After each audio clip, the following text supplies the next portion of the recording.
Do you know how many pieces are in the hub of your MGB? We're going to find out.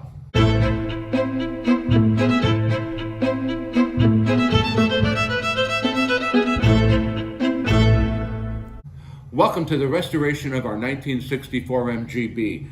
This is a supplement to the restoration of the front crossmember and suspension. Today we're going to focus on the front hub. We're going to find out how many pieces are in this thing. Now our purpose here is to put in new wheel bearings and repack it with grease. The first thing I want to do is get the seal off the back. I put the hub in the vise. I'm going to use this pry bar and pop out the seal. There is the seal. We have a new one of those. Also in here now is the inner bearing. And looking at it, there doesn't seem to be anything broken other than really old grease. It looks fine. Put that there. Now we have the race, which I can't get out right now, but I can get this spacer out. And there's usually washers on this spacer, and you can see there's quite a bit of grease in there. Right here, you see, this is the race for the inner bearing. This is the surface that the roller bearings actually roll on. If we look farther down here, we can see the race for the inner bearing and a lot of old grease. We want to get this old race out and, of course, get this race out. As we look down in there, what you want to do, you really can't see very well, but what you want to do is you want to be hitting right here on this back end of the race and try to pop it out. So I can't film that and hit at the same time. So here's what we're going to do. I'm going to film it like this, and let me know when you see the race fall out the bottom. Now, you can use a piece of brass or a softer metal. I'm just using a piece of steel because I don't plan on using that race ever again. So I'm going to hit the lip of it.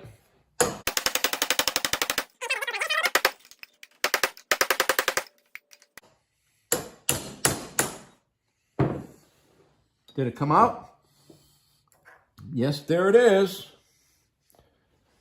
Now I'll turn it over and get the inner race out.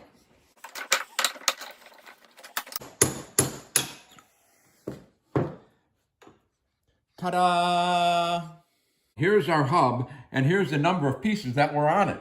Let's see. We got 1, 2, 3, 4, 5, 6, 7, 8, 9, 10, 11, 12 pieces were on the hub. What did I need to get those 12 pieces off? I needed a hammer, a chisel, and a pry bar. That was it. Now, all we have to do is de-rust and de-grease this hub, and we can put it back together. Well, we got the two hubs painted. So here are the hubs, and here's all the stuff that goes in the hubs. We've got the seals, we've got the bearings, we've got the spacers, we've got the lions and tigers and bears. Oh my! To give you an idea of how all this goes together, I'm going to use this spindle. You know, I really should work on my terminology. Some people call this a spindle. Some people call it an axle. Most of my friends call it the shiny thing with the nut on the end. But then again, they went to public school. Now for our demonstration, just imagine that I'm putting the hub over the axle, sliding it down this way. This is what it looks like in there. First, we have this spacer that we put in, and that goes down like that. This seal is on the inside of the hub, and it would fit on that spacer like that. Then we would have the inner bearing race followed by the inner bearing thusly, followed by the spacer, followed by a couple of shims, one Mississippi, two Mississippi, like that, followed by the outboard bearing, followed by the spacer, and then all that, we have a washer that goes on there, and then we have the nut And of course, the cherry on top is the little dust cap that would sit like that. So this is what all the guts look like inside the hub. And of course, this is all packed in grease. So all we got to do is press the races, the outer and the inner, into the hub. You see this little shim? I just dropped it on the floor. It only took me about a minute to find it, but it took me 5 minutes to get up off the floor. This is the brand new outer bearing.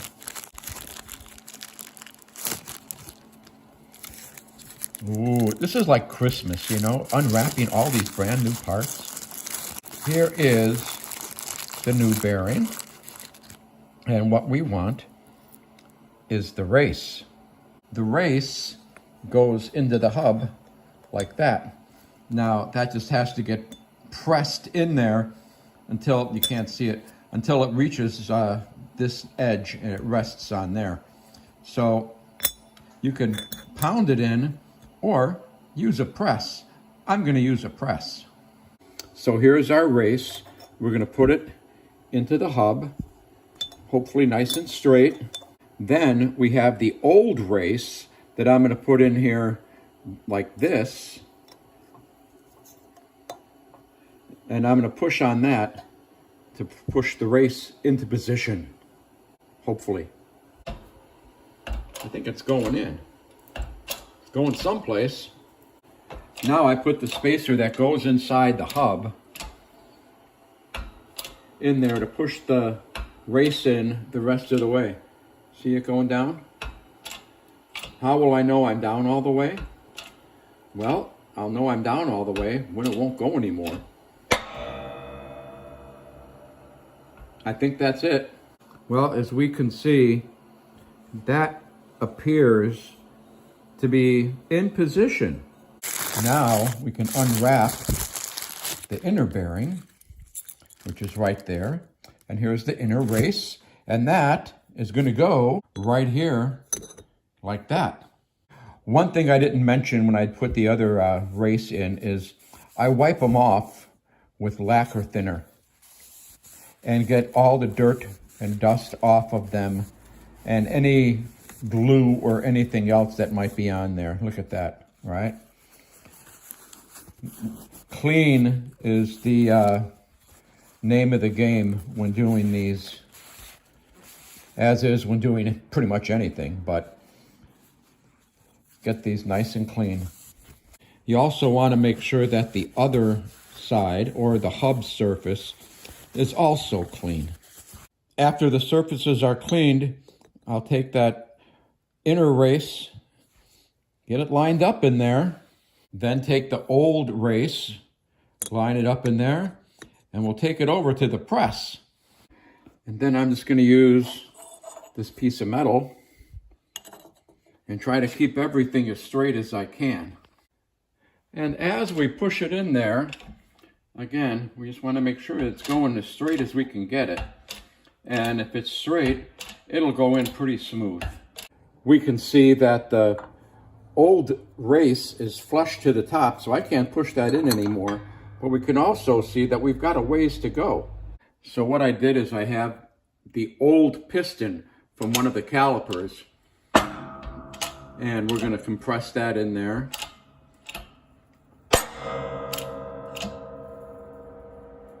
And that feels like it's the bottom. I hope I can show this well enough. As you look down in there past the outer race at the inner race, the one we just pressed in, see there's a little cutout, and you can see that that race is in all the way. And if you rotate this 180 degrees, you can see that the other side is all the way to the bottom. The same thing applies when you turn it over. You can see right there that the outer race is all the way to the bottom of the seat on both sides. So these races are installed. After the race is in, we want to drop in our big spacer. There we go. This is our inner wheel bearing. We're going to just put some grease on it. We'll do a proper grease job once this is installed. but for now, this will work. There we go. Now we have to install our seal. So I'm going to put a little bit of oil on the edge of the seal because it will slide in better. Okay, and that goes this way, right? And to push that in there, I'm going to use this piece of steel right on there and just gently give it a tap. And as you can see, that seal is flush with the hub. And I'm going to call this installed. When we turn this over on the other side here, all we're going to need to do is put in the bearing. And what I'm going to do is I'm going to grease this when I assemble it. But for now, I'll put the bearing in there. Here's the shims. I'm going to put those in there. And I'm going to take the cap and tap the cap in place just to hold it. And I'm going to call that done. This hub is done, and this hub is done. All we have to do now is bolt the rotors to the hubs. And so another chapter comes to a close. We have our rebuilt hubs bolted to our rotors, and these are ready for bubble wrap. Now we're going to put them in storage until we're ready to assemble the front cross member with the suspension. If you'd like to subscribe to Robert's British Cars, click on that subscribe button down there. Coming up, we're going to be taking that shell off the paint. You're not going to want to miss that one. In the meantime, we're going to keep working on the restoration of this front suspension and cross member in our never-ending battle to get this 1964 MGB back on the road. See you next time.